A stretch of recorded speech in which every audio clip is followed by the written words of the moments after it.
ဒေသနာဉာဏ်လို့ဆိုတဲ့ဓမ္မစက္ကကိုစတင်ပြီးတော့မြတ်စွာဘုရားသခင်ကိုရောမြတ်အသုံးချလေပတ်စေတော်မူတဲ့ပင်စဝဂီ9ဦးကိုမူထားပြီးတော့ဒေသနာဉာဏ်တော်ကြီးကိုစတင်အသုံးချပြီးတော့တရားဟောပြောတဲ့လုပ်ငန်းကိုစတင်တာအဲလိုစတင်တဲ့အခါမှာအရေးအကြီးဆုံးမှားထားချက်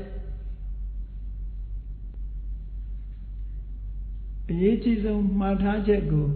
ရှေးဥစွာမြတ်စွာဘုရားကဟောကြားတယ်မလုပ်ရမယ့်အချက်နှစ်ခုနဲ့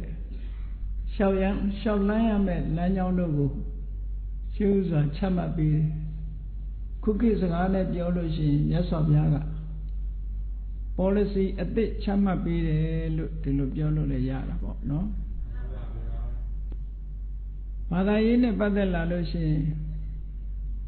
ရှင်းတော့ကအယူဆနှစ်ရပ်ရှိခဲ့တယ်မြတ်စွာဘုရားအလောင်းတော်ဘုရားကတရားဓမ္မကိုရှာကြံတဲ့အခါမှာအယူဆနှစ်ရပ်ပေါ်ပေါ်လာခဲ့ဘူးတယ်အယူဆတစ်ရပ်ကဘာလို့ဆိုရင်ဒိဋ္ဌဓမ္မနိဗ္ဗာန်ဝါဒမျက်မှောက်နိဗ္ဗာန်ခံစားရမယ်ဆိုတဲ့မျက်မှောက်နိဗ္ဗာန်ဆိုတာဘာလဲတတ်နိုင်သမျှစိတ်ကိုပြောင်းအောင်ထားတတ်နိုင်သမျှကာမဂုဏ်အာယုန်တွေကိုခံစားလို့ဆိုတဲ့အယူဝါဒဒါဒိဋ္ဌဓမ္မနိဗ္ဗာန်ဝါဒပဲအဲ့ဒီဒိဋ္ဌဓမ္မနိဗ္ဗာန်ဝါဒဖြင့်လဲသူလမ်းစဉ်အတိုင်းလိုက်နာကျင့်သုံးလို့တရားဓုတရားမြတ်ရလာတာမဟုတ်ဘူးတဲ့ဘာမှအသိဉာဏ်အထူးဆန်းထူးခြားတဲ့အသိဉာဏ်ကိုဘလို့မှမရနိုင်ဘူး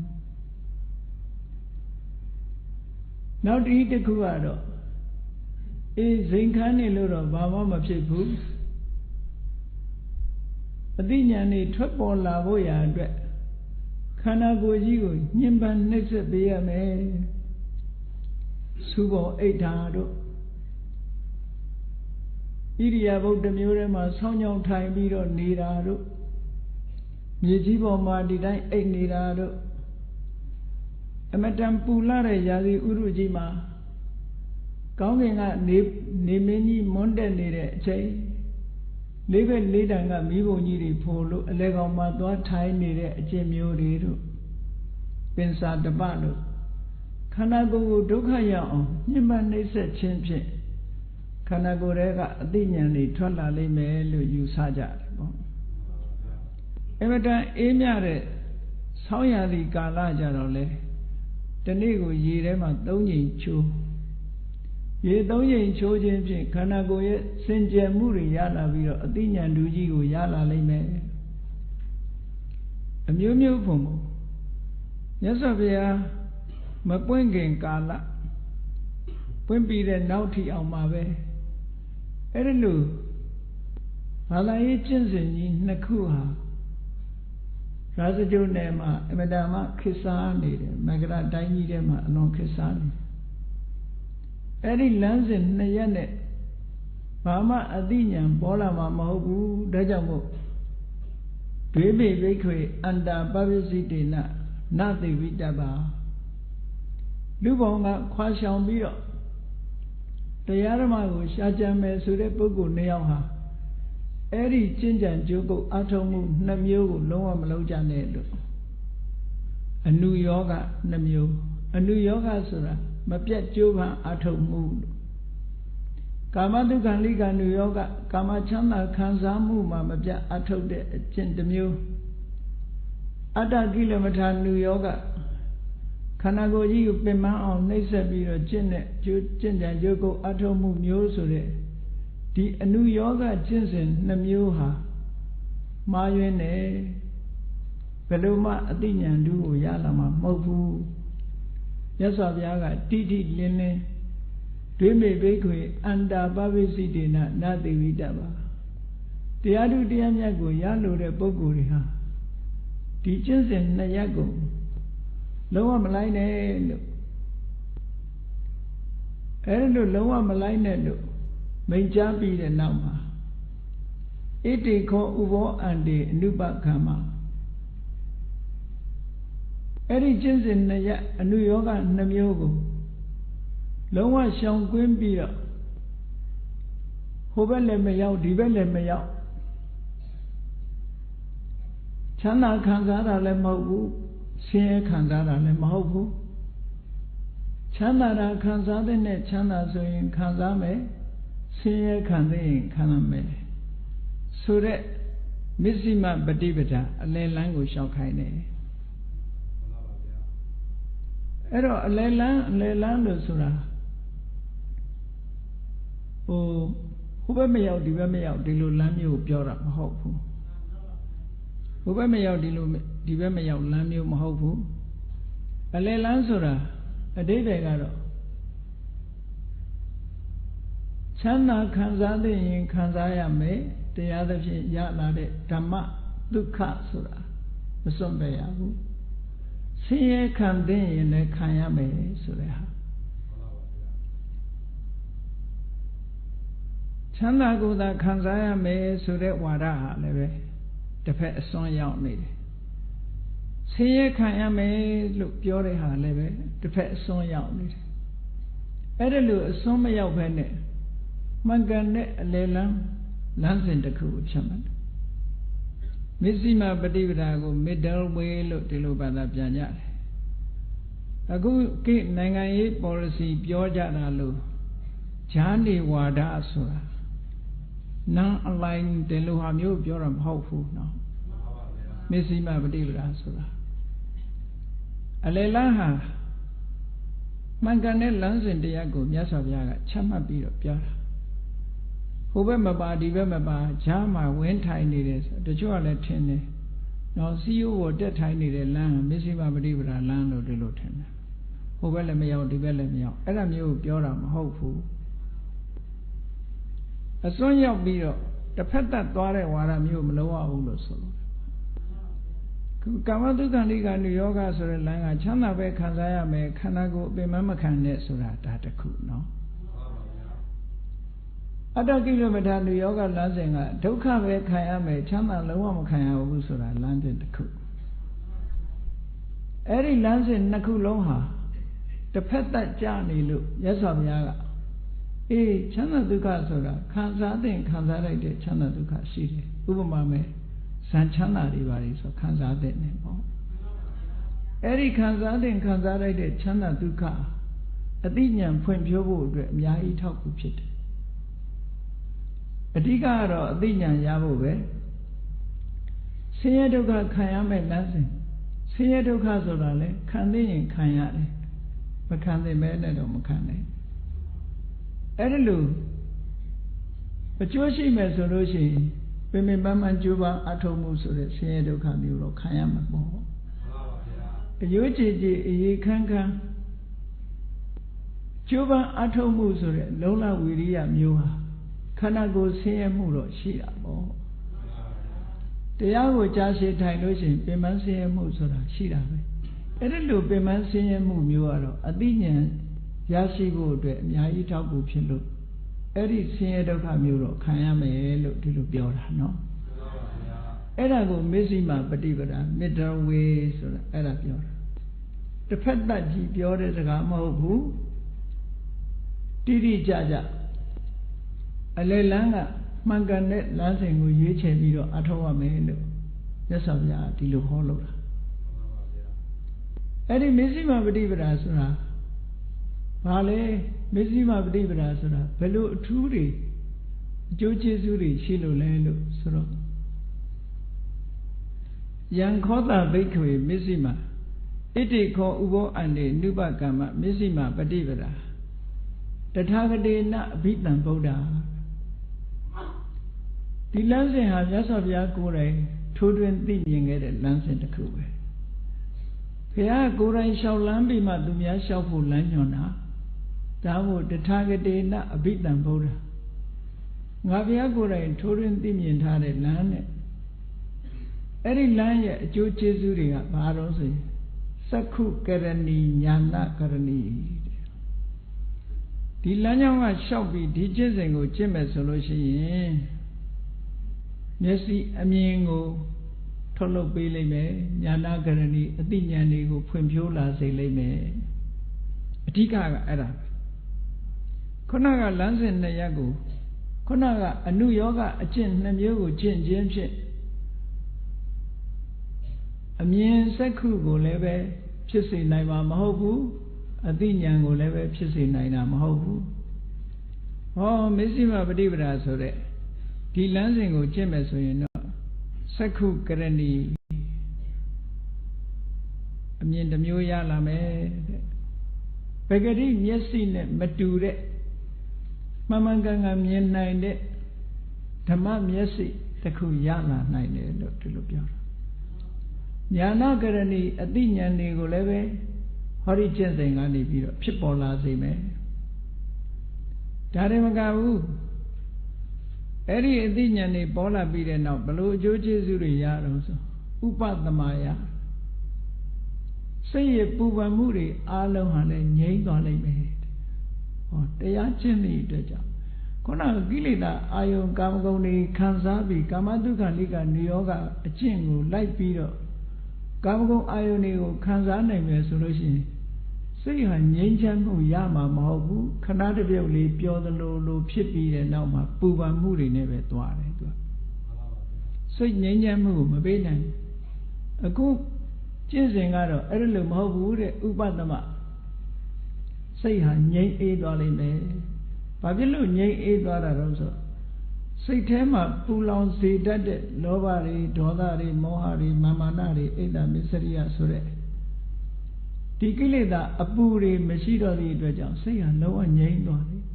အေးငြိမ်းတဲ့အနေအထားတစ်ခုဖြစ်ပေါ်စေနိုင်တယ်ဒါတွေမကဘူးအဘိညာယအမှန်တရားကိုထူးခြားတဲ့အသိဉာဏ်ခါတိုင်းသိတာနဲ့မတူဘဲနဲ့ထူးထူးခြားခြားသိဖို့ရအတွက်လည်းဟောဒီကျင့်စဉ်ကပေးလိမ့်မယ်တမ္ဘောဓာယမှန်မှန်ကန်ကန်သိဖို့ရအတွက်လည်းပဲဟောဒီကျင့်စဉ်ကဖြစ်ပေါ်လာစေလိမ့်မယ်နိဗ္ဗာနာယအလုံးနိဗ္ဗာန်အငြိမ့်တက်ကြီးကိုမျက်မှောက်ပြုဖို့ရလည်းဟောဒီကျင့်စဉ်ကပေးလိမ့်မယ်လို့ဒါမြတ်စွာဘုရားကအာမခံချက်ပေးလိုက်တာမစ္စည်းမပฏิပဒါရဲ့အကျိုးကျေးဇူးတွေကိုထုတ်ဖော်ပြ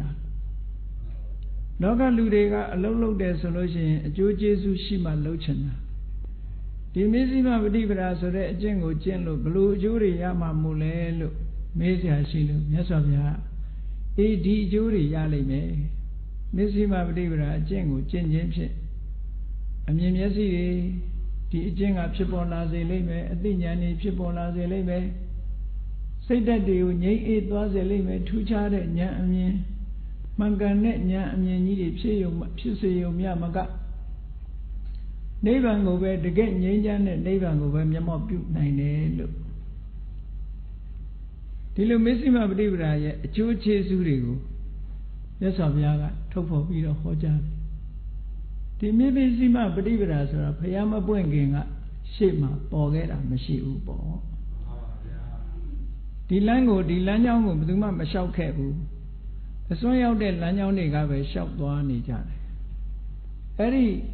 မစ္စည်းမပฏิပဒါဆိုတာဒါကြောင့်မို့မြတ်စွာဘုရားကိုယ်တိုင်တွေ့ရှိထားတဲ့ဒီလမ်းကြောင်း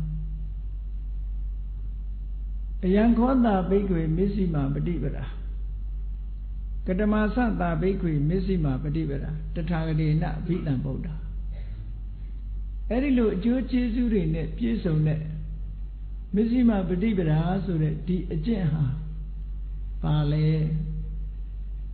ဆိုတော့မြတ်စွာဘုရားအယမေဝအရိယောအထင်ကြီးကောမဲ့ကော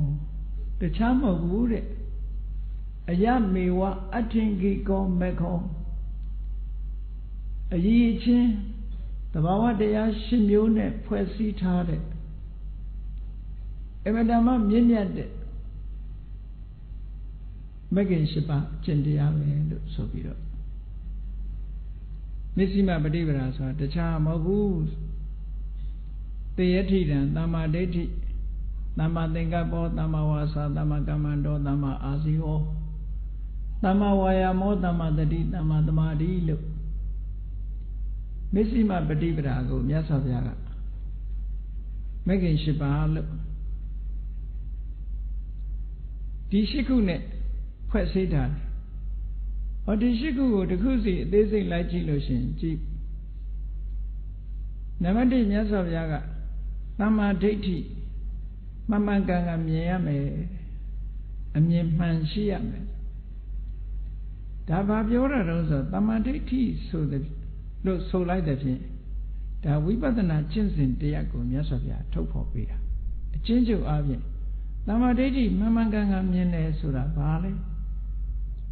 ယုံနဲ့ဓမ္မသင်္ခါရတွေကိုယုတ်တရားတွေကိုယုတ်တရားလို့မြင်တယ်နံတရားတွေကိုနံတရားတွေလို့မြင်တယ်သဘာဝလက္ခဏာရှုထောင့်ကနေကြည့်ပြီးတော့မြင်တဲ့ဖြင့်ခါတိုင်းမြင်နေတဲ့တတ္တဝါတို့သင်္ခါရတို့တတ္တဝါတို့ပုဂ္ဂိုလ်တတ္တဝါဆိုတာမျိုးမရှိတော့ဘဲနဲ့တကယ်ယုံနဲ့နံနှစ်မျိုးသားလို့ဆိုတဲ့အစစ်အမှန်ကိုစပြီးတော့မြင်တာဒါသမ္မာဒိဋ္ဌိပဲပေါ့မှန်ပါဗျာအဲ့ဒါလို့မြင်ရမယ်အဲ့ဒီလိုမှန်မှန်ကန်ကန်မြင်မှုအတွက်ဘယ်သူကအထောက်အကူပြုမလို့ဆိုမှန်မှန်ကန်ကန်တွေးတောမှုကအထောက်အကူပြုတယ်ဒါကြောင့်မို့သမ္မာဒိဋ္ဌိပြီးတော့သမ္မာသင်္ကပ္ပလို့ရသော်ဗျာဒီလိုအပ်ချက်ကိုထုတ်ပြီးတော့ဟောတယ်အဲ့ဒီနှစ်ခုဟာဥဆောင်ပြီးတော့သွားမှာဖြစ်သည့်အတွက်ကြောင့်သမ္မာဒိဋ္ဌိနဲ့သမ္မာသင်္ကပ္ပကိုမစ္စည်းမပฏิပဒါမှာဥဆောင်အင်္ဂါရက်အဖြစ်မြတ်စွာဘုရားရှေးဥစွာဟောကြားတာဖြစ်တယ်ဘာဖြစ်လို့တော့ဆိုရင်ခုနကာမတုခံလိကနုယောဂါတို့အတ္တကိလမထာနုယောဂါတို့ဒီအနုယောဂဖြစ်စဉ်နှစ်ခုကဘယ်သူကဥဆောင်နေတာတော့ဆိုမိစ္ဆာဒိဋ္ဌိကဥဆောင်တယ်မှားယွင်းတဲ့အမြင်တွေကဥဆောင်ထားတာဘယ်လိုမှားယွင်းတဲ့အမြင်တော့ဆိုရင်အေးဘဝဆိုတာဒါပဲနောက်ဘဝဆိုတာမရှိဘူးရလာတဲ့ဘဝလေးကိုကောင်းကောင်းအာယုန်နေနဲ့ပြုံမွေ့အောင်ကြိုက်တဲ့မြတ်ချမ်းသာဒုက္ခကိုခံစားတာဒါမှန်ကန်တယ်ဆိုတဲ့ဒီအမြင်ဟာမိစ္ဆာဒိဋ္ဌိအမြင်တစ်ခုပဲဘာဖြစ်လို့တော့ဆိုတော့သူပြောတဲ့အတိုင်းသူမြင်တဲ့အတိုင်းဘဝဆိုတာဒါပဲမဟုတ်ဘူးတဲ့အကြောင်းရှိသေးရင်နောက်ထပ်လာအောင်ပါသူပြောတဲ့အတိုင်းဒီဘဝပြီးရင်အဆုံးသတ်သွားတယ်ဆိုတာမဟုတ်ဘူးနောက်ထပ်လာတယ်ဆိုတဲ့ကလွဲသွားပြီလေသူ့အမြင်ကမှန်တဲ့အမြင်မဟုတ်တော့ဘူးမိစ္ဆာဒိဋ္ဌိဖြစ်သွားပြီဒါကြောင့်မို့မိစ္ဆာအမြင်ဥဆောင်လာတဲ့အယူဆတရားဖြစ်သည့်အတွက်ကြောင့်မှားရင်းနဲ့အဲ့ဒါကိုပဲမှန်မှန်ကန်ကန်မြင်တတ်အောင်လို့သမ္မာဒိဋ္ဌိဆိုတာရှေးဥစွာမြတ်စွာဘုရားဟောလိုက်တာမိစ္ဆာဒိဋ္ဌိအမြင်ရဲ့ဆန့်ကျင်မဲ့မှန်ကန်တဲ့အမြင်တစ်ခုရှိရနောက်အတ္တကိလမထာလူယောဂခန္ဓာကိုယ်ပင်ပန်းခံလို့ရှိရင်အသိဉာဏ်ရတယ်ဆိုတဲ့အတွေးဟာမှားနေတယ်ခန္ဓာကိုယ်ပင်ပန်းခံတိုင်းအသိဉာဏ်ဆိုတာရလာမှာမဟုတ်ဘူးပင်ပန်းခံလို့အသိဉာဏ်ရလာမယ်ဆိုရင်တော့ပင်ပန်းခံလိုက်တာပေါ့သို့တော့ပင်ပန်းခံရတဲ့အသိဉာဏ်ကရမလာဘူးတဲ့ခန္ဓာကိုယ်ကြီးပင်ပန်းနွမ်းနယ်သွားရုံပဲရှိတယ်ကိလေသာကတန်းလန်းမယ်ဆိုတော့ဒီအယူဆဟာလည်းပဲမှားယွင်းတဲ့အယူဆတစ်ခုဖြစ်နေတယ်မိစ္ဆာဒိဋ္ဌိကဥဆောင်နေတယ်ဖြစ်တယ်ဒါကြောင့်မို့လို့အဲ့ဒီကျင့်စဉ်နှစ်ရပ်ကိုမိစ္ဆာဒိဋ္ဌိကအမြင်မှားကဥဆောင်ထားတာဖြစ်သောကြောင့်အဲ့ဒီအမြင်မှားကိုပယ်ဖြောက်ဖို့ရာအတွက်သမ္မာဒိဋ္ဌိဆိုတာကိုအရင်မြတ်စွာဘုရားဟောလိုက်တာနော်အလုပ်တစ်ခုလုပ်တော့မယ်ဆိုရင်မှန်ကန်တဲ့အမြင်ရှိဖို့ကအမြဲတမ်းအရေးကြီးတယ်သီလပဲစောင့်တည်သမထကျင့်စဉ်ပဲကျင့်ဝိပဿနာတရားပဲအထုတ်အလုပ်တစ်ခုကိုလုပ်ပြီးဆိုရင်အမြင်ကတိမ်းဆောင်းနေလို့ရှိရင်လုံးသမျှတွေကအကုန်ချွတ်ချော်နေတာမဟုတ်လားဒါကြောင့်မို့လုံးသမျှတွေကမမှန်ကန်နိုင်ဘူးမှန်ကန်နိုင်မှုရာအတွက်ဘာလို့ဆိုရင်အမြင်မှန်ရမယ်မစ္စည်းမပฏิပဒါမှာရှေးဥစွာသမ္မာဒိဋ္ဌိဆိုတာကိုဒါကြောင့်မြတ်စွာဘုရားကအရင်ဟောတာစင်ញင်တယ်လို့စင်ထားပြီးတော့ဟောခြင်းတယ်လို့ဟောတာမဟုတ်ဘူးအတိပ္ပယ်ရှိဟောထားတာနော်ကာမတုခံလိကနုယောဂနဲ့အတ္တကိလမထာနုယောဂနှစ်ခုကမိစ္ဆာဒိဋ္ဌိအမြင်လွှမ်းမိုးထားလို့ဒီအကျင့်စဉ်နှစ်ရပ်ကိုတန်မိုးရှိတယ်လို့ယူဆတယ်အဲ့ဒီယူဆနှစ်ရပ်ကိုဖယ်ဖြတ်ဖို့မစ္စည်းမပฏิပဒါလမ်းကြောင်းကိုချမှတ်တာဖြစ်လို့မစ္စည်းမပฏิပဒါလမ်းကြောင်းကြတော့သမ္မာဒိဋ္ဌိမှန်ကန်တဲ့အမြင်ရှိ ကာမဂုဏ်ချမ်းသာခံစားနေလို့ဘာအသိဉာဏ်မှရလာမှာမဟုတ်ဘူးဆိုတာတမ္မာဒိဋ္ဌိမှန်ကန်တဲ့အမြင်တစ်ခုပဲခန္ဓာကိုယ်ပင်ပန်းခံယုံနဲ့ပဲအသိဉာဏ်ရလာမယ်ဆိုတာဒါလည်းပဲမမှန်ကန်ဘူးလို့မြင်လာတာဟာတမ္မာဒိဋ္ဌိပဲပေါ့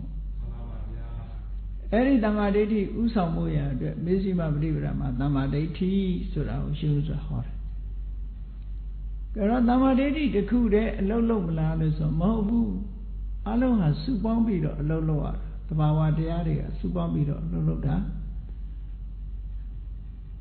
အဲ့တော့တမ္မာဒိဋ္ဌိကိုအနိကအထောက်အကူပြုနေတဲ့အင်္ဂါရက်ကဘာလဲလို့ဆိုလို့ရှိရင်တမ္မာသင်္ကပ္ပတမ္မာသင်္ကပ္ပဆိုတာမှန်မှန်ကန်ကန်တွေးတောကြံစည်မှုဟာမှန်မှန်ကန်ကန်ရှုမြင်သုံးသပ်ခြင်းရဲ့အထောက်အကူပစ္စည်းတစ်ခုပဲပေါ့မှန်မှန်ကန်ကန်မြင်ဖို့အတွက်မှန်မှန်ကန်ကန်တွေးတောတတ်ဖို့ဟာအရေးကြီးတယ်ကောင်းပြီအမှန်လဲမြင်တယ်အမှန်လဲတွေးတတ်ပြီဆိုရင်ဘာတွေလောက်ရမှာလဲဘာကအခြေခံရမှာလဲဘဂိရှိပါဟောထားတာအကျင့်စဉ်တစ်ခုကိုဟောတာအမြင်မှန်နေပြီအတွေးမှန်နေပြီဆိုရင်ဘာလုပ်ရမလဲဆိုရင်သမ္မာဝါစာသမ္မာကမ္မန္တသမ္မာအာဇီဝကိုချင်းသီလမှန်ကန်ပါစေလို့ဒီလိုဆိုလိုတာဘာဖြစ်လို့လဲဆိုကိုချင်းသီလပေါ်မယက်တည်ပဲနဲ့အသိဉာဏ်တစ်ခုမရနိုင်ဘူးကိုချင်းသီလဟာအမှန်တမ်းအရေးကြီးတယ်ဘယ်လိုတစ်ခုလုပ်မယ်ဆိုလို့ရှိရင်လူတွေဟာပင်ပန်းပန်းအလုပ်တစ်ခုလုပ်ပြီဆိုရင်ခြေတော့ကရက်တည်เสียတစ်ခုရှိအောင်ဆိုပါစို့မြေကြီးပေါ်ရက်တည်ပြီးတော့တစ်ပင်နေရှင်းကြတယ်ခုတ်ကြတယ်ဆိုမြေကြီးပေါ်ရက်ပြီးလောက်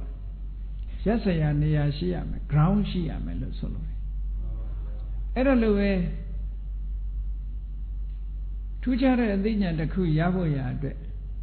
ယက်တိဖို့ရတစ်ခုရှိရမယ်အဲ့ဒီယက်တိမှုကဘာလဲလို့ဆိုရင်သမ္မာဝါစာသမ္မာကမ္မန္တသမ္မာအာဇီဝသီလပေါ်မှာယက်တိရမယ်လို့ဒီလိုပြောတာသီလပေါ်ယက်တိလိုက်တဲ့အခါကျတော့သီလကဘာအကျိုးရှိတာတုံးလို့မြတ်စွာဘုရားကတခြားသုတ်တန်တွေမှာဆက်ပြီးဟောထားတာရှိတယ်ကိုချင်းသီလရှိလာပြီဆိုလို့ရှိရင်အလိုလိုစိတ်ကဝမ်းသာကြည်နူးမှုတွေရှိတယ်။ဟောငါမဟုတ်တာမလုပ်ဘူးလို့ပြန်တွေးလိုက်တိုင်း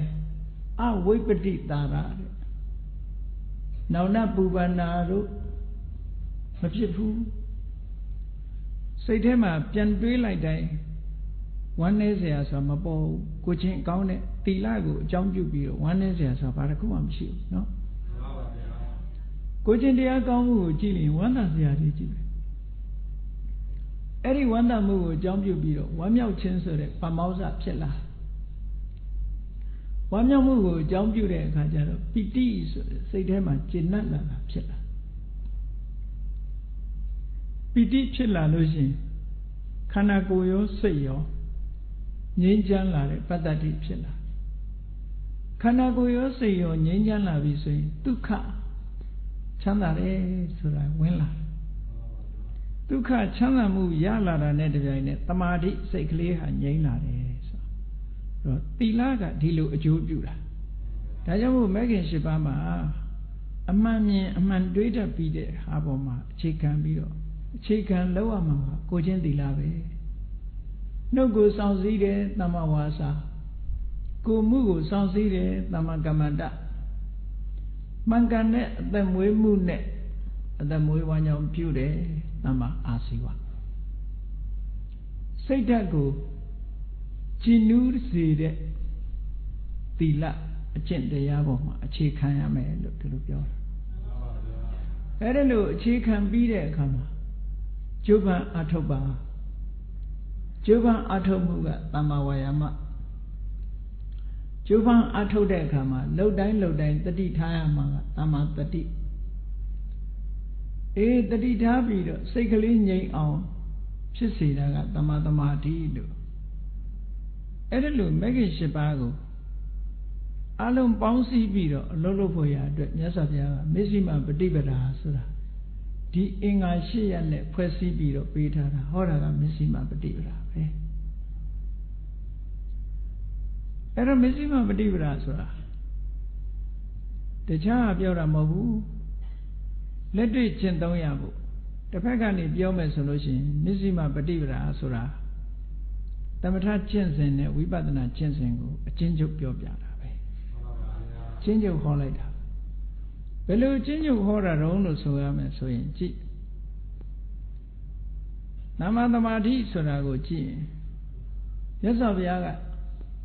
ဒီမဂ္ဂင်၈ပါးတဲ့က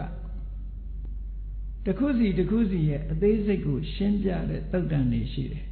။တန်ရုပ်ပါဠိတော်မှာ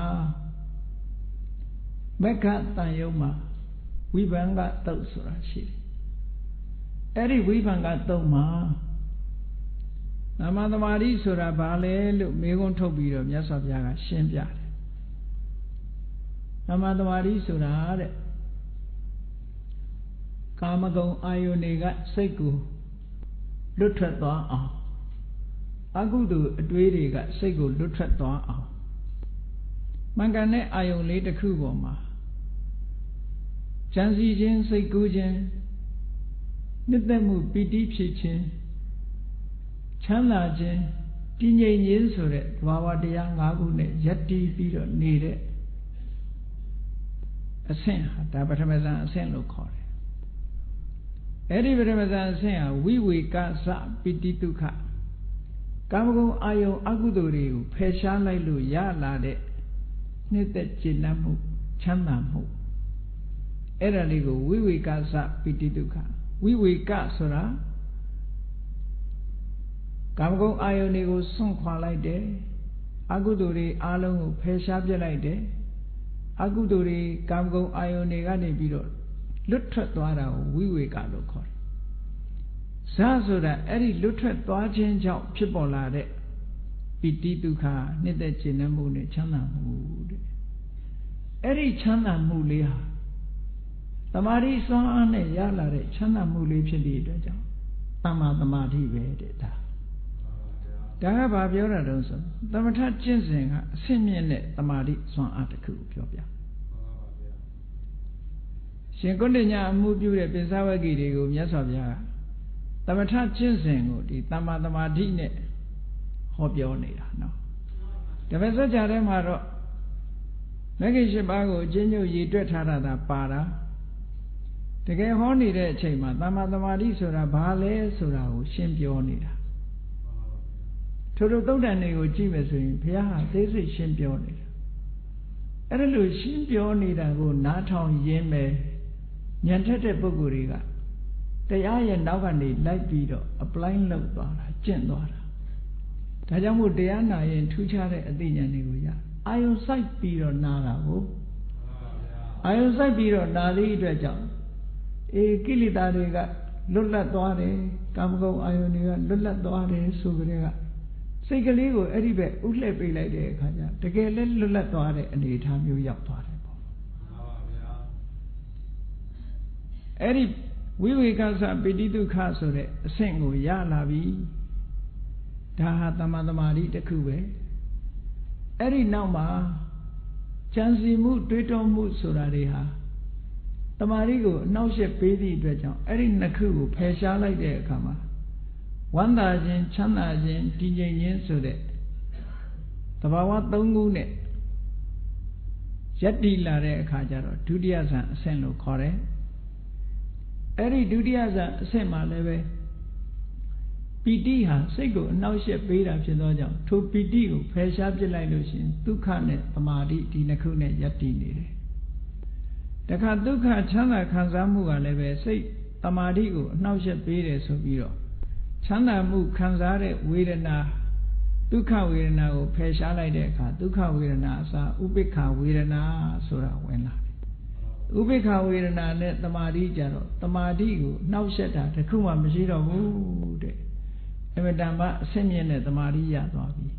အဲ့ဒါကိုသမ္မာသမာဓိလို့ခေါ်တာမြတ်စွာဘုရား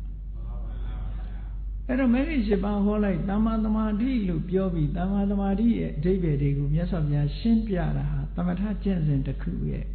အောင်မြင်ပေါက်ရောက်မှုကိုရှင်းပြတာပဲ ဒီထဲမှာဘာတွေလုံးဝမဲဆိုတာလည်းပဲပါသွားပြီးပြီပေါ့သမ္မာသမာဓိကျင့်စဉ်နောက်တစ်ခါသမ္မာဝါယာမဆိုတာကြတော့မြတ်စွာဘုရားကကြိုးပမ်းအထောက်ရမယ်ရှင်ကုဏ္ဏညတို့မစ္စည်းမပฏิပဒါမှာဒီလမ်းကြောင်းကလျှောက်ပြီဆိုရင်ကြိုးပမ်းအထောက်မှု၄ရက်နဲ့ပြည့်စုံဖို့လိုအပ်တယ်ကြိုးပမ်းအထောက်မှု၄ရက်ဆိုတာဘာလို့မဖြစ်သေးတဲ့အကုသိုလ်တရားတွေမဖြစ်ရအောင်တားဆီးပိတ်ဆို့ခြင်းဒါကြိုးပမ်းမှုတစ်ခုမတော်တဆဖြစ်ပေါ်လာတဲ့အကုသိုလ်တရားတွေကိုဖယ်ရှားဖို့ကြိုးပမ်းအထောက်ခြင်းဒါတစ်ခုမဖြစ်သေးတဲ့ကုသိုလ်တရားတွေဖြစ်ပေါ်လာအောင်ကြိုးပမ်းအထောက်ခြင်းဒါကတစ်ခုဖြစ်ပြီးတဲ့ကုသိုလ်တရားတွေတိုးပွားလာအောင်ကြိုးပမ်းအထောက်ခြင်းဆိုတာဒါကတစ်ခုဒါကြိုးပမ်းအထောက်မှု၄ခုဟာသမ္မာဝါယာမပဲလို့ဆိုတော့ရှင်ကုဏ္ဏညတို့သဘောပေါက်တယ်လေဘာလို့ကမှဆိုတာသဘောပေါက်တယ်အာယုအနေနဲ့တွေ့တဲ့အခါမှာတို့လောဘမဖြစ်အောင်ထိန်းရမယ်ဒေါသမဖြစ်အောင်ထိန်းရမယ်မောဟမဖြစ်အောင်ထိန်းရမယ်အဲ့ဒီလိုထိန်းနေတာမဖြစ်သေးတဲ့အကုသိုလ်မဖြစ်အောင်လုပ်တာပဲလေမတော်တဆလောဘဖြစ်သွားလို့ရှိရင်ဖယ်ရှားဖို့ရကြိုးစားရမယ်မတော်တဆဒေါသဖြစ်သွားရင်ဖြစ်လာတဲ့ဒေါသကိုမြန်မြန်ကြီးဖယ်ရှားပစ်ဖို့ကြိုးစားမဖြစ်သေးတဲ့အတိဒုတွေအဉာဏ်ဒုတွေမဖြစ်သေးတာတွေကိုဖြစ်အောင်လုပ်ရမယ်ဖြစ်လာတဲ့အတိဉာဏ်လေးတိုးပွားလာအောင်လုပ်ရမယ်ဆိုဘာလုပ်ရမယ်ဆိုတာကိုလည်းပဲဟောဒီမဂ္ဂင်၈ပါးထဲမှာသမ္မာဝါယာမဆိုတဲ့အချက်နဲ့ထင်ရှားပြပြီးသားဖြစ်တယ်ပေါ့တကယ်တော့တခြားနာမည်နဲ့ပြောမယ်ဆိုရင်သမ္မာဝါယာမဆိုတာဘာလုပ်တာတုံးဆိုသမထကျင့်စဉ်ကိုကျင့်တာနဲ့ဝိပဿနာကျင့်စဉ်ကိုတကယ်ကြိုးပမ်းအထောက်နေတာသမ္မာဝါယာမပဲပေါ့အဲ့ဒီလိုသမ္မာဝါယာမဖြစ်လာပြီဒါဖြင့်ကြိုးပမ်းအထောက်မှုဆိုတဲ့အခါမှာစိတ်ကလေးကဘယ်မှာထားရမှာတော့စိတ်ကဘာကိုတတိယနေရမှာတော့ဘယ်ပေါ်မှာ mindfulness လုပ်နေရမှာလဲလို့ရှိတဲ့အခါကျတော့မြတ်စွာဘုရားကသမ္မာတတိဆိုပြီးတော့တခါအာယုံ၄မျိုးခွဲဟောထားတယ်တတိပဒံတရား၄ပါးကာယဝေဒနာစိတ်ဓမ္မလို့ဆိုတဲ့ဒီအာယုံပေါ်မှာစိတ်ကိုထားပါလို့ဆိုတာဒါကမ္မဋ္ဌာန်းကျင့်စဉ်တစ်ခုကိုပေးနေတဲ့တော့သဘောပဲပေါ့နော်ကာယဝေဒနာစိတ်ကာယဆိုတာမိမိတဏ္ဍာမှာရှိနေတဲ့ထွက်လေဝင်လေဟာလည်းပဲကာယပဲဝေဒနာဆိုတာကိုယ်တဏ္ဍာမှာရှိတဲ့ခံစားမှုပဲဝမ်းသာတဲ့ခံစားမှုချမ်းသာတဲ့ခံစားမှုဆင်းရဲတဲ့ခံစားမှုဝမ်းသာချမ်းသာနှစ်ခုရဲ့စัจ जा မှာဖြစ်တဲ့ခံစားမှုအဲ့ဒီခံစားမှုရဲ့သဘာဝတရားတွေဟာဒါအာယုံပြုရမယ့်အရာတစ်ခုတတိလေးထားရမယ့်အရာတစ်ခုနောက်တစ်ခါကိုယ့်ရဲ့စိတ်ကလေးအခြေအနေကိုသိဖို့စိတ်ဟာအာယုံပြုပြီးတော့သိရမယ့်အရာတစ်ခုကျန်တဲ့သဘာဝတရားတွေကိုလည်းပဲသိရမယ်လို့ပေါင်းလိုက်တဲ့အခါကျတော့ကာယ ानु ပတနာဝေဒနာ ानु ပတနာစိတ်ဓာ ानु ပတနာဓမ္မ ानु ပတနာဒီအာယုံတွေပဲတတိထားရမယ်လို့တတိထားတယ်ဆိုတာဘာကျင့်စဉ်ကျင့်နေတာတော့ဆိုသမထကျင့်စဉ်နဲ့ဝိပဿနာကျင့်စဉ်ကျင့်နေတာပဲဒီကျင့်နေလို့ရှိရင်သမ္မာတတိလုပ်ငန်းပြီးနေတယ်ပေါ့အဲ့တော့ခြုံကြည့်လိုက်မယ်ဆိုရင်သမထကျင့်စဉ်ပဲကျင့်ဝိပဿနာကျင့်စဉ်ပဲကျင့်မဖြစ်သေးတဲ့အကုသိုလ်တွေမဖြစ်ရအောင်ဖြစ်ပြီးသားအကုသိုလ်တွေဖယ်ရှားဖို့မဖြစ်သေးတဲ့ကုသိုလ်တွေဖြစ်ဖို့ဖြစ်ပြီးသားကုသိုလ်တွေဖယ်ရှားဖို့ဖြစ်ပြီးသားကုသိုလ်တွေတိုးပွားလာအောင်လုပ်ဖို့ဆိုတဲ့ဒီကြိုးစားနေတာပဲခြုံပြောလိုက်လို့ရှင်ကြိုးစားနေတာပဲဒါဒါကြောင့်မို့သမ္မာဝါယာမသမ္မာတတိသမ္မာသမာဓိဆိုတာသမ္မာဝါယာမနဲ့သမ္မာသမာဓိကဘယ်သူ့ကိုထောက်ကူပြုတာတုံးဆိုအလုံးဟာသမ္မာသမာဓိကိုထောက်ကူပြုတာဖွဲ့စည်းလိုက်တဲ့အခါကျတော့ဒါသမာဓိမဲ့ခင်ဆိုပြီးတော့ဖွဲ့စည်းပေးထားတယ်ပေါ့သီလမဲ့ခင်ပြီးလို့ရှိရင်သမာဓိမဲ့ခင်ကျင့်စဉ်ကိုကျင့်ရမယ်ပေါ့ အဲ့ဒါလို့ကျင့်စဉ်ကျင့်လို့ရှိရင်ဘယ်မှာသွားအထွတ်ထိပ်ရောက်တုံးဆိုရင်တမ္မာဒိဋ္ဌိမှာပဲသွားအထွတ်ထိပ်ရောက်တယ်ပေါ့ဘာတွေမြင်လာတော့တမ္မာဒိဋ္ဌိဆိုတာဘာကိုပြောတာလဲလို့မြတ်စွာဘုရားကရှင်းတဲ့အခါမှာဒုက္ခေညာဏံဒုက္ခသမုဒယညာဏံဒုက္ခនិရောဓေညာဏံဒုက္ခនិရောဓဂ ामि နိယပฏิပဒါယညာဏံလို့တမ္မာဒိဋ္ဌိရဲ့အဓိပ္ပာယ်ကိုရှင်းတဲ့အခါမှာမြတ်စွာဘုရားဒုက္ခကိုဒုက္ခလို့သိတယ်လို့ဆိုကြတဲ့ကဒါဝိပဿနာကျင့်စဉ်တစ်ခုရဲ့အာယုံတစ်ခုပြောတာပဲရုပ်ပဲပြင်းမြင်မြင်နာမဲမြင်မြင်ဒါဒုက္ခပဲအဲ့ဒီဒုက္ခကိုသိလာတယ်ဒုက္ခကိုဒုက္ခလို့သိလာတယ်သိလာရုံနဲ့မကဘူးဒီဒုက္ခဘာကြောင့်ဖြစ်ရတယ်ဆိုတာလည်းသိလာတယ်ဒုက္ခသမုဒယညာဏဒီဒုက္ခဘယ်နေရာမှာအဆုံးသတ်တယ်ဆိုတာအဆုံးသတ်မဲ့နေရာကိုလည်းပဲရှင်းရှင်းကြီးသိလာတယ်ဒုက္ခនិရောဓေညာဏအဲ့ဒါလို့အဆုံးသတ်ဖို့နိလန်းကဘာလဲဆိုတာကိုလည်းသိလာတယ်ဒုက္ခនិရောဓဂ ामि နိယပฏิပဒါညာဏအဲ့ဒါကိုမှန်ကန်တဲ့အမြင်ဒါအလွန်အဆင့်မြင့်သွားတယ်မှန်ကန်တဲ့အမြင်တစ်ခုပြောတာနော်ဒီထဲမှာကြည့်လိုက်မယ်ဆိုရင်တမ္မာဒိဋ္ဌိမှာဒုက္ခိညာဏံလို့ပြောလိုက်ကြတဲ့ဒါဝိပဿနာရှုဖို့မြတ်စွာဘုရားဟောတဲ့တရားပဲရှုတယ်ဆိုတာဒုက္ခကိုပဲရှုအောင်ဒုက္ခဆိုတာဘာတွေကိုပြောတာတော့ဆိုယုံနဲ့နာပဲအဲ့ဒီယုံနဲ့နာနေဟာဒုက္ခအေးဒုက္ခကိုမြင်ပြီးလို့ရှိရင်ဒုက္ခသမုဒယကိုလည်းပဲမြင်လာတယ်အဲ့ဒီဒုက္ခသမုဒယမြင်လာပြီးတော့ဒုက္ခនិရောဓနောက်ဆုံးမှာဒုက္ခនិရောဓကိုသိပြီးတော့ဒုက္ခនិရောဓဂ ामि နိပฏิပဒါနဲ့ဒုက္ခនិရောဓကိုသိတယ်အကျဉ်းချုပ်ပြောရမယ်ဆိုရင်ဝိပဿနာကျင့်စဉ်တစ်ခုသစ္စာ၄ပါးကဖော်ညွှန်းပေးထားတာဘယ်လိုဖော်ညွှန်းပေးတာလဲဆိုဝိပဿနာအလုပ်ကိုလုပ်တယ်ဆိုတာဘာနဲ့လုပ်ရမလဲလို့ဆိုရင်ဒုက္ခនិရောဓဂ ामि နိပฏิပဒါအတူချုပ်ပြောမယ်ဆိုရင်မေဃသစ္စာပေါ့နော်မေဃသစ္စာဆိုတာတခြားမဟုတ်ဘူးဒီပြောတဲ့သမ္မာဒိဋ္ဌိသမ္မာသင်္ကပ္ပသမ္မာဝါစာသမ္မာကမ္မန္တသမ္မာအာဇီဝသမ္မာဝါယာမသမ္မာတတိသမ္မာသမာဓိဒီရှစ်ခုနဲ့ပူးပေါင်းပြီးတော့အဲ့ဒီရှစ်ခုနဲ့ဘာကိုမြင်အောင်ကြည့်ရတာတော့ဆိုဒုက္ခကိုမြင်အောင်ကြည့်ရတာဒုက္ခပေါ်မှာအလုံးလုံးရမယ်လို့ဒီလိုပြောတာအဲ့ဒီဒုက္ခပေါ်မှာအလုံးလုံးသည့်အခါမှာဘယ်လိုအကျိုးကျေးဇူးတွေရလာတော့ဆိုရင်ဒုက္ခကိုဖြစ်စေတတ်တဲ့အကြောင်းတရားကိုဖယ်ရှားပြီးဒုက္ခအဆုံးသတ်ချုပ်ငြိမ်းတဲ့နိဗ္ဗာန်ကိုမျက်မှောက်ပြုခြင်းဟာဒါအကျိုးပဲအဲ့တော့ဝိပဿနာကျင့်စဉ်တစ်ခုဘယ်လိုကျင့်ရမှာတုံးဆိုတာဒီမှာပါလာတယ်ပေါ့မေဃသစ္စာကိုမိမိတဏ္ဍာမှာထူထောင်ပြီးတော့ဒုက္ခသစ္စာပေါ်မှာအလုံးလုံးတဲ့အခါမှာဒုက္ခသမုဒယဆိုတဲ့တဏှာကိုဖယ်ရှားပြီးဒုက္ခនិရောဓဆိုတဲ့နိဗ္ဗာန်ကိုမျက်မှောက်ပြုတာပဲအဲ့ဒါဟာဘုရားမြတ်စွာရဲ့မစ္စည်းမပฏิပဒါလမ်းစဉ်ပဲပြည့်ပြည့်စုံစုံကြီးဖော်ပြထားတယ်မှန်ပါပါဗျာထူထောင်ရမယ့်ဟာအလုံးလုံးရမယ့်နေရာရလာတဲ့အကျိုးကျေးဇူးဖယ်ရှားရမယ့်အရာရလာတဲ့အကျိုးကျေးဇူးဆိုပြီးတော့ဒါကိုပဲသစ္စာ၄ပါးလို့ပြောတာပေါ့မှန်ပါပါဗျာအဲ့ဒါလို့တမ္မာဒိဋ္ဌိလို့ဟောလိုက်တာနဲ့တပြိုင်နက်သစ္စာ၄ပါးအမှန်တရားဆိုတာအလုံးလုံးဖို့ပဲ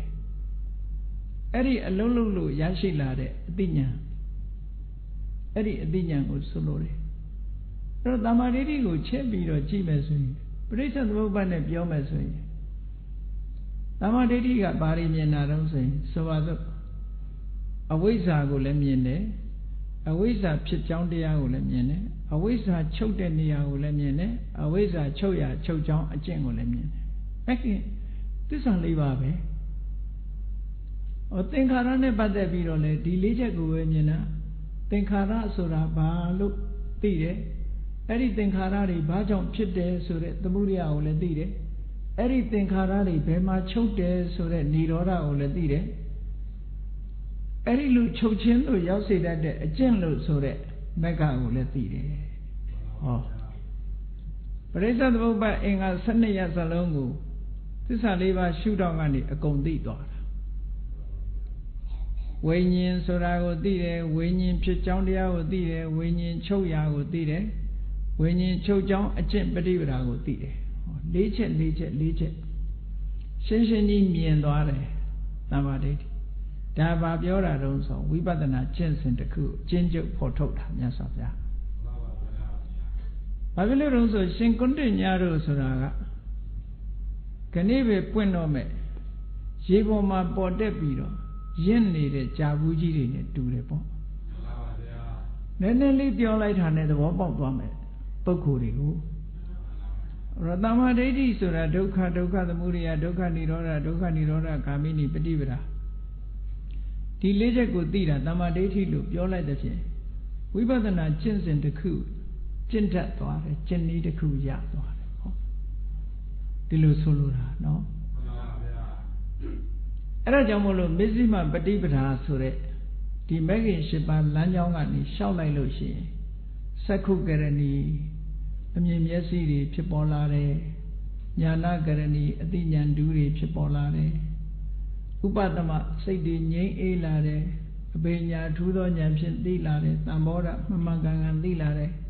နိဗ္ဗာန်ရဲ့နိဗ္ဗာန်ကိုမျက်မှောက်ပြုလာနိုင်တယ်လို့ဆိုတဲ့ဒီအကျိုးကျေးဇူးတွေဟာရရှိသွားနိုင်တယ်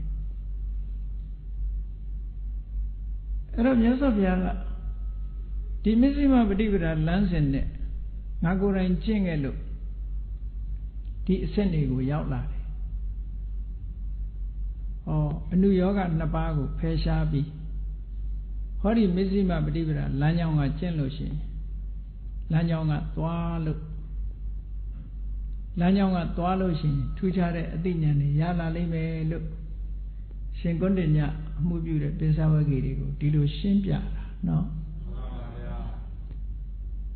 အဲ့တော့အဲ့ဒီမှာမဂ္ဂင်၈ပါးကိုအသေးစိတ်တဲ့မှာတမ္မာဒိဋ္ဌိဆိုတာအမတန်မှ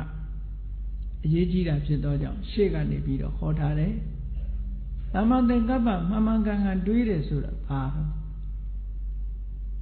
ဝိပဿနာကျင့်စဉ်ကိုကျင့်နေတယ်သမထကျင့်စဉ်တစ်ခုကိုကျင့်နေတယ်။အဲ့ဒီကျင့်နေခြင်းဒီပင်နဲ့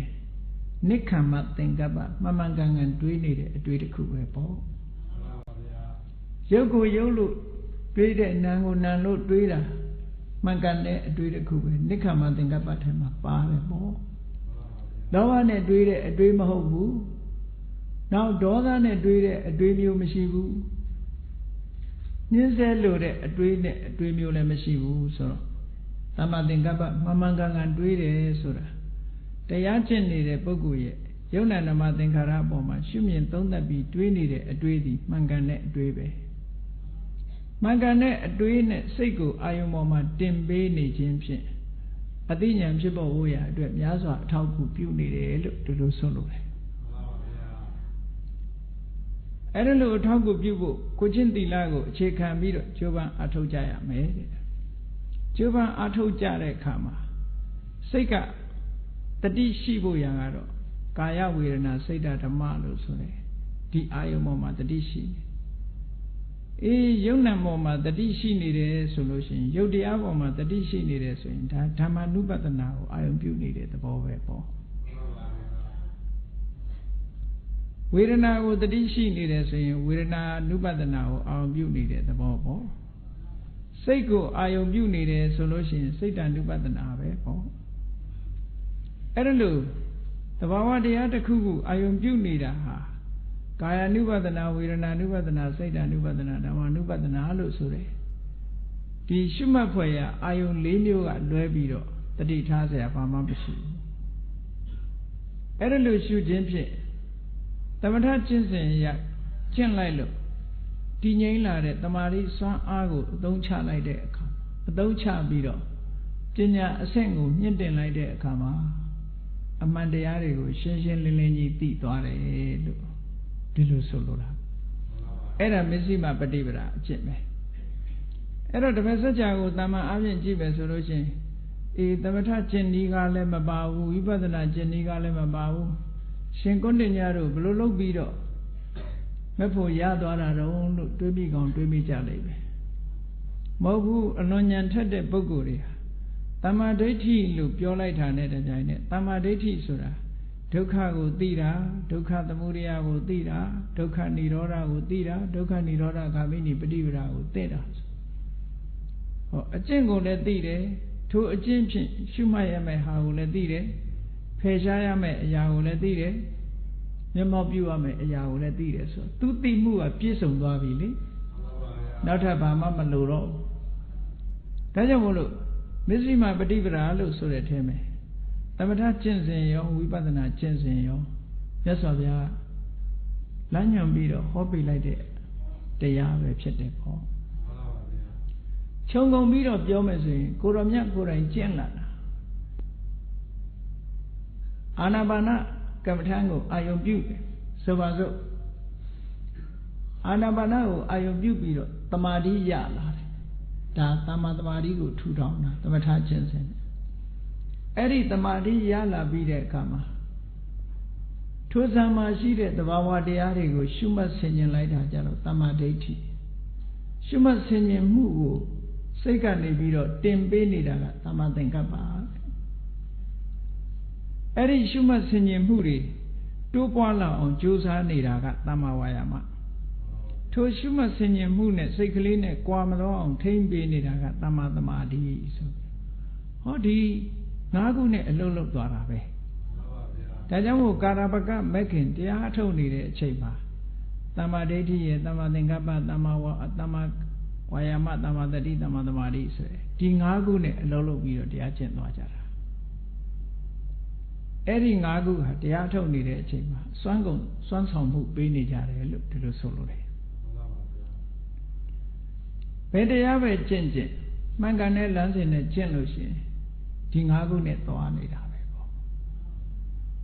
အဲ့ဒါလို့မစ္စည်းမပฏิပဒါကိုမြတ်စွာဘုရားသခင်ကိုရောမြတ်ကဟောတယ်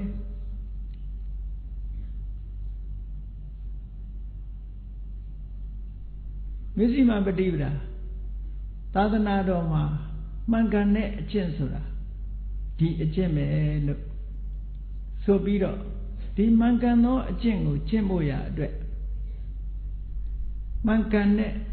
အချက်၄ချက်ကိုမြတ်စွာဘုရားကဆက်ပြီးတော့ဟောကြားတယ်အဲ့ဒါသစ္စာ၄ပါးကိုဟောပြောတာ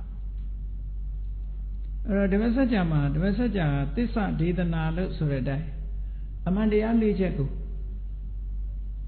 အမှန်တရားကိုမသိဘဲနဲ့တမ္မာဒိဋ္ဌိဆိုတာမဖြစ်နိုင်ဘူးပေါ့အမှန်တရားသိလို့တမ္မာဒိဋ္ဌိလို့ခေါ်တာကိုအဲ့ဒီမှာမြတ်စွာဘုရားကကမ္မထာအထုတ်ရတဲ့နေရာမှာလိုအပ်တဲ့အချက်၄ချက်ဟောဒီမစ္စည်းမပฏิပဒါကျင့်စဉ်ကျင့်တယ်ဆိုတာကိုအပြည့်စုံဖော်ပြလိုက်တယ်မစ္စည်းမပฏิပဒါတုန်းကတမ္မာဒိဋ္ဌိတမ္မာသင်္ကပ္ပစတဲ့ဒီ၈မျိုးကိုပဲမြတ်စွာဘုရားကထူထောင်ဖို့ပြောတယ်အဲ့ဒီလိုထူထောင်မှုပြောပြီးတဲ့အခါဘယ်ပေါ်မှာထူထောင်ရမှာလဲဆိုတာကိုဘယ်ပေါ်မှာထူထောင်ပြီးတော့ဘယ်ဟာကိုဖယ်ရှားပြီးဘယ်ဟာကိုမျက်မှောက်ပြုရမှာလဲဆိုတာကိုထင်ရှားအောင်လို့သစ္စာ၄ပါးကိုဆက်ပြီးတော့ဟောတာအဲ့တော့ကြည့်လေနောက်ကနေပြီးမြတ်စွာဘုရားဟောတာဣဒံခောပနဘိက္ခဝေဒုက္ခံရိယသစ္စာတကယ်မှန်ကန်တာကိုအရင်မြင်ဖို့အရေးကြီးတယ်ဒုက္ခဆိုတဲ့အရိယသစ္စာဘာတွေကိုဒုက္ခလို့ပြောလို့တာတော့ဆိုထင်ရှားတာလေးတွေကိုအရင်ပြောပြတယ်မြတ်စွာဘုရားဘာလို့တော့ဆိုရင်အတိခက်မှဆိုလို့လွယ်လွယ်လေးနဲ့သိနိုင်တာဘာလို့ဇာတိပိဒုက္ခပရိသေနေရတယ်ဆိုတာဒုက္ခလို့အဲ့တော့ပရိသေနေရတာဒုက္ခလို့ဆိုတာဘာကြောင့်ဒုက္ခလို့ပြောတာတော့ဆိုရင်လောကမှာကြုံတွေ့ရတဲ့ဆင်းရဲမှန်သမျှမွေးဖွားလာခြင်းကစတာပဲမဟုတ်လားသို့တော့အထက်ကရာတွေထဲမှာတော့ဘာတွေကိုရေးတုံလို့ဆိုလို့ရှိရင်ဇာတိဒုက္ခအမိဝမ်းမှာဆင်းဆင်းရဲရဲနေရတဲ့ဒုက္ခတွေကိုပြောတာသို့တော့အဲ့ဒီဒုက္ခတွေကိုလူတွေကကိုယ်တိုင်ခံစားပြီးတော့မှတ်သိနေကြလားဆိုတော့ဘယ်သူမှမသိဘူးအမိဝမ်းထဲမှာဘယ်လိုနေခဲ့တယ်ဘယ်သူသိဘယ်သူမှမသိဘူးဒါကြောင့်မို့လို့ ဇာတိဒုက္ခလို့ဆိုတာအထက်ကရာဆရာကအဲ့ဒီလိုဒုက္ခရောက်ခဲ့တာလို့ဆိုတာထောက်ပြဆိုလိုရင်းကတော့အဲ့ဒီလိုမွေးဖွားလာခဲ့သည့်အတွက်ကြောင့်အခုကြုံရတဲ့ဒုက္ခတွေကမွေးဖွားလာခဲ့လို့ကြုံရတာလို့ဒီလိုဆိုဒါကြောင့်မို့ဒုက္ခဝတ္ထုဘာဝဒုက္ခဖြစ်ဖို့ရာရဲ့အကြောင်းဖြစ်တယ်မမွေးခဲ့ဘူးဆိုလို့ရှိရင်ခေါင်းကိုက်တာတို့ကြောအောင်တာတို့ဖျားနာတာတို့ယောဂဝေဒနာတွေတို့ဖြစ်မှာမဟုတ်တာဘူးဖြစ်လာခဲ့တဲ့ပြဿနာတွေအားလုံးဟာမွေးဖွားလာခြင်းကြောင့်ဖြစ်တယ်ဒါကြောင့်မို့ဇာတိကိုဒုက္ခလို့ဒီလိုပြောတာအတ္တကရာဆရာကြီးကတော့အမိဝမ်းထဲမှာဘယ်လိုနေရတယ်ဆိုတာတွေကိုအမိဝမ်းထဲမှာနေရမှာကြောက်ရွံ့လာအောင်ဇာတိဒုက္ခရဲ့အသေးကိုဖော်ထုတ်ပြီးတော့ရေးထားတယ်နော်စာသစ်စာချက်အောက်ထက်ဝန်းရံပုံနှံညီလောင်းဆိုတဲ့ကြပြလင်းကအတိုင်းပဲပေါ့မိဝမ်းတိုက်ဝဲနော်ဘင်၌လောက်လို့ကြောက်ကိုဝမ်းပြုဒုနှစ်ခုကြာအုတ်ခေါင်းထားလေဆိုဝိသုဒ္ဓောဆရာတော်ဘုရားကြီးရေးထားတဲ့ဇာတိဒုက္ခနဲ့ပတ်သက်ပြီးတော့သို့တော့ဘုန်းကြီးတို့တွေပြန်ပြီးတော့စဉ်းစားကြည့်လိုက်မယ်ဆိုရင်မိဘဝမ်းထဲမှာအဲ့လိုနေခဲ့ရတာသိမှမသိပဲမသိခဲ့ရဘူးပေါ့သို့တော့သိရမယ်ဆိုလို့ရှိရင်လည်းကြောက်စရာကြီးလို့ထင်လာတာပေါ့တန်ဝေကဖြစ်เสียတော့ရတာပေါ့အေးမြတ်စွာဘုရားဟောလို့ရင်ကဇာတိပိဒုက္ခဆိုတာမွေးဖွားလာတာဟာဒုက္ခအားလုံးရဲ့လက်သည်ဖြစ်လို့ဇာတိပိဒုက္ခလို့ဟောလိုက်တာအေးနောက်ပြီးတော့မွေးလာရင်ဘာဖြစ်အိုရတာစရာပိဒုက္ခအေးခန္ဓာကိုယ်ရလာလို့မွေးလာပြီးတဲ့နောက်မှာဖြားရတာနာရတာခန္ဓာကိုယ်ဒုက္ခရောက်တာတွေအားလုံးနာကျင်ကြိုက်ခဲမှုတွေဗျာတိပိဒုက္ခနောက်ဆုံးသိဆုံးရခြင်းဆိုတဲ့ဒုက္ခဒီဒုက္ခတွေကအလုံးသိကြတာဖြစ်လို့မရဏံပိဒုက္ခဒုက္ခ၄မျိုးကိုရှင်းဥစွာရှင်းပြတယ်ဒါအများနဲ့သက်ဆိုင်တဲ့ဒုက္ခတွေနောက်တချို့ပုဂ္ဂိုလ်တွေနဲ့သက်ဆိုင်တာပြောမယ်တဲ့ပိယဟိဝေပြောကောဒုက္ခကိုချစ်ခင်တဲ့တတ္တဝါသင်္ခါရကိုချစ်ခင်တဲ့တတ္တဝါကိုနှစ်သက်တဲ့ပစ္စည်းဒါကြောင့်မို့နှမျိုးစလုံးကိုနှစ်သက်တဲ့ပုဂ္ဂိုလ်ကိုနှစ်သက်တဲ့ပစ္စည်းအဲ့ဒါနဲ့ခွဲခွာသွားရတာလည်းပဲဒုက္ခဟောသိတာမြင်တာတဲ့ဒုက္ခလေးကိုပြောပြအပိယေဟိတံပယောကောဒုက္ခကိုမချစ်တဲ့ပုဂ္ဂိုလ်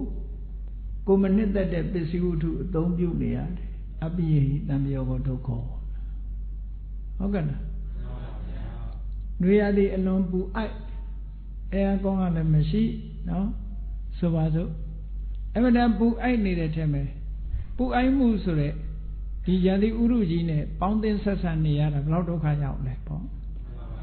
ဒါအပိယေဟိတံပယောကောဒုက္ခဆိုတာဒါမျိုးပြောတာနော်တတ္တဝသင်္ခါရတွေနဲ့ပေါင်းသင်းနေကြရတယ်ဟောအပိယေဟိတံပယောကောဒုက္ခနောက်တစ်ခုကယံပိဿံနလဗတိတံပိဒုက္ခံနဲ့ကိုလိုချင်တာတွေမရဘူးဖြစ်ချင်တာမဖြစ်နိုင်မဖြစ်နိုင်တာတွေကအများကြီးသို့သောစာပေကျမ်းကမှမရတာမဖြစ်နိုင်တာကိုတောင်းတလို့မရတာဆိုတာဘာလို့ဆိုရင်အိုခြင်းဆင်းရဲနဲ့မကြုံကျင်ကြဘူးတောင်းတလို့မရဘူးကိုလိုချင်တာကအမြဲတမ်းနုပြိုနေခြင်းနဲ့မရဘူးကိုယ်တိုင်ကအမြဲတမ်းကြမ်းမှခြင်းနဲ့မရဘူးကိုယ်တိုင်ကမသေးဘူးမသေးခြင်းဘူးအသက်ရှင်ခြင်းနဲ့မရဘူးဟောအဲ့ဒါကိုပြောတာယံပိဿံနလဗတိတံပိဒုက္ခံအဲ့ဒါမှအဓိပ္ပာယ်ရှိတယ်ဟောနောက်ဆုံးမှာလူတွေကဒုက္ခလို့မသိတဲ့ဟာတွေကိုမြတ်စွာဘုရားနောက်ဆုံးထုတ်ပြတန်ခိတ်တေနပင်စုပါရနခန္ဓာပိဒုက္ခဘုန်းကြီးတို့တွေရထားတဲ့ခန္ဓာဟာဆိုပါစို့မျက်စိတို့နားတို့နှာခေါင်းတို့လျှာတို့ကိုယ်တို့စိတ်တို့ဆိုတဲ့နောက်ပြီးတော့ခံစားချက်တွေမှတ်သားချက်တွေစိတ်ဆော်ချက်တွေအလုံးဟာအသိစိတ်တွေအလုံးဟာခန္ဓာ၅ပါးပဲမဟုတ်လားအဲ့ဒီခန္ဓာ၅ပါးဟာဒုက္ခပဲလို့ပြောတာ ဒါဝိပဿနာရှုဖို့ဒုက္ခဆိုတာဘာလို့ဖို့တော့ဝိပဿနာရှုဖို့အာယုန်အနေနဲ့မြတ်စွာဘုရားထုတ်ပြလိုက်တာပေါ့အဲဒီဝိပဿနာအာယုန်အနေနဲ့ဒုက္ခကိုထုတ်ပြလိုက်တယ်အဲ့ဒါဘာနဲ့ဒီဒုက္ခကိုသိအောင်လုပ်ရမှာလဲလို့ဆိုရင်ခုနတုန်းကမျက်စိမှာပฏิပဒါလို့ပြောထားတဲ့မဂ္ဂင်၈ပါးနဲ့ပဲလုပ်ရမှာပဲဒါကြောင့်မို့လို့ကတမသတ္တဘိက္ခဝေဒုက္ခនិရောဓဂာမိနိပฏิပဒါအရိယသစ္စာဆိုပြီးတော့၄ခုမြောက်သစ္စာကိုဟောတဲ့အခါမှာအယမေဝအရိယောထင်ကြီးကောမဲ့ကောဒါပဲတပြည့်ဟာမဟုတ်ဘူးနော်အဲ့တော့ဒုက္ခនិရောဓဂာမိနိပฏิပဒါဆိုတဲ့မေဃသစ္စာနဲ့မဇ္ဈိမပฏิပဒါဆိုတာတူတူပဲလို့ဒီလိုမှတ်ရမဇ္ဈိမပฏิပဒါဆိုတာဒါကိုပြောတာအဲ့တော့မဇ္ဈိမပฏิပဒါကဘယ်သူပေါ်အလုံးလုံးရမလဲဆိုရင်ဟောဒီဒုက္ခကိုသိအောင်လုပ်ရမယ်ဒုက္ခကိုသိလို့ရှိရင်ဒီဒုက္ခကဘာကြောင့်ဖြစ်နေတာတုံးလို့ဆင်ခြင်သုံးသပ်လိုက်တဲ့အခါကျတော့ဒုက္ခဖြစ်နေခြင်းအကြောင်းကတမသတာဘိက္ခဝေ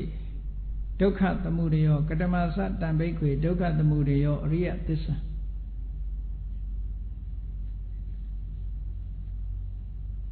ဒုက္ခဖြစ်ကြောင်းသမုဒယသစ္စာဆိုတာဘာလဲလို့ဆိုတဲ့အခါမှာယာယံတဏပောနုပဝိကာနန္ဒီရာဂသဟကတတတ္တရဘိနန္ဒီနိတေယထိတံကာမတဏဘဝတဏဝိဘဝတဏလို့ဟောဒီလို၃မျိုးကိုခွဲပြီးတော့တဏ၃မျိုးအဲ့ဒါလို့ခွဲပြီးတော့မြတ်စွာဘုရားကဟောတယ်ယာယတနာပောနုဘဝိကဘဝအတိတ်ကိုထပ်တလဲလဲဖြစ်စီတိုင်းဒါသူ့ရဲ့စွမ်းဆောင်နိုင်မှုတွေကိုပြနန္ဒီရာဂသဟကတအာယုန်နေနဲ့ပတ်သက်လာလို့ရင်နှစ်သက်တတ်တယ်ကျေနပ်တတ်တယ်တတ္တရဘိနန္ဒီနိဘယ်အာယုန်ပဲဖြစ်ဖြစ်ဒီအာယုန်တစ်မျိုးရိုးသွားရင်နောက်အာယုန်တစ်မျိုးပြောင်းပြီးတော့နှစ်သက်တတ်တယ်ကျေနပ်တတ်တယ်အဲ့ဒီတဏှာဟာကာမတဏှာဘဝတဏှာဝိဘဝတဏှာလို့ဟောတဏှာ၃မျိုးရှိတယ်အဲ့တဏှာ၃မျိုးထဲမှာအဓိပ္ပာယ်အစစ်မှန်ကကာမတဏှာလို့ဆိုတာမျက်စိကမြင်ပြီးတော့နှစ်သက်စရာအာယုံမျက်စိကမြင်ရတဲ့နှစ်သက်စရာအာယုံနားကကြားရတဲ့နှစ်သက်စရာအာယုံဆိုတဲ့ဒီနှစ်သက်စရာအာယုံတွေပေါ်မှာတွေ့တာနှစ်သက်မှုကိုကာမတဏှာလို့ခေါ်တယ်ဘဝတဏှာကြတော့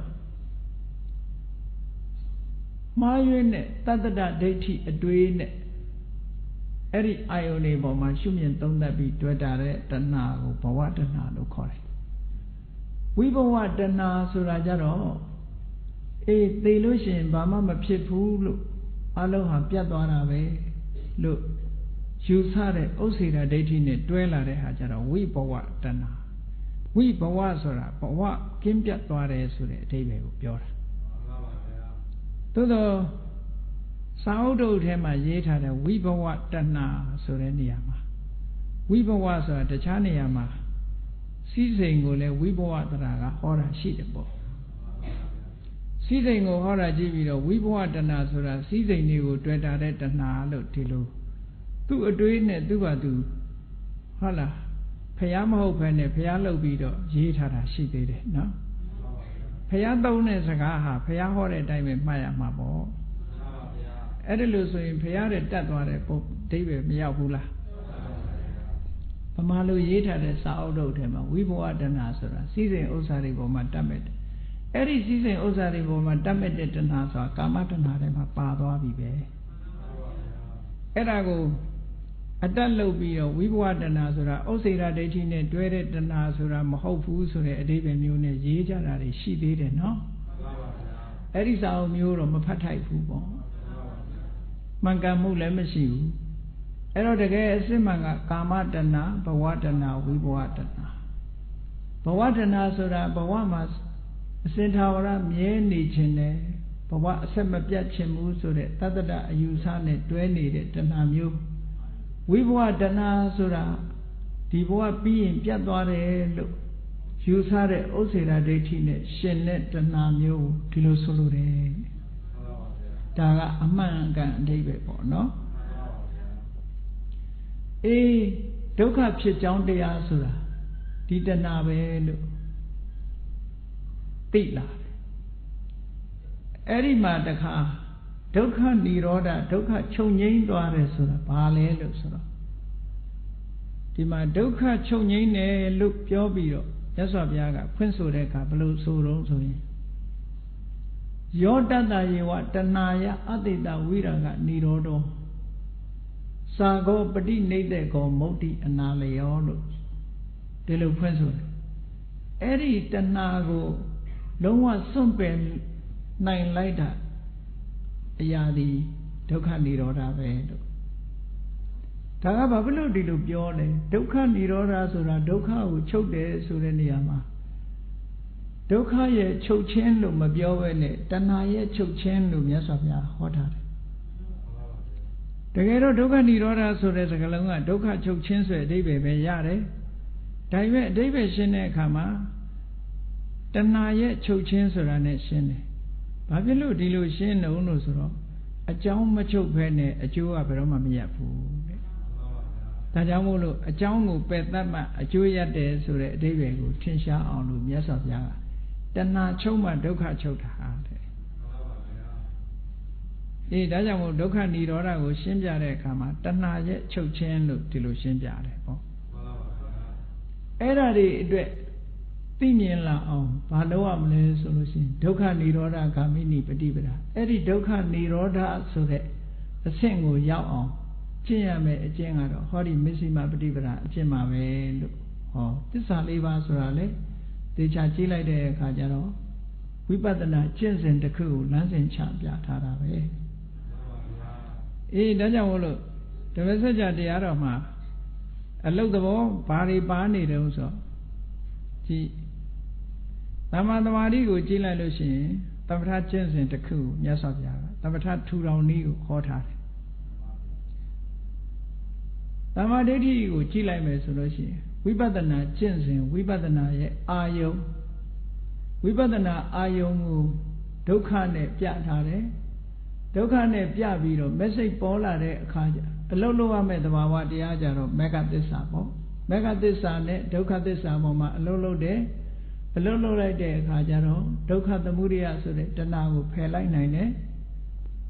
ဒုက္ခသမုဒယဆိုတဲ့အကြောင်းတဏှာဖယ်လိုက်တာနဲ့တပြိုင်နက်ဒုက္ခကိုထုတ်လုပ်နေတဲ့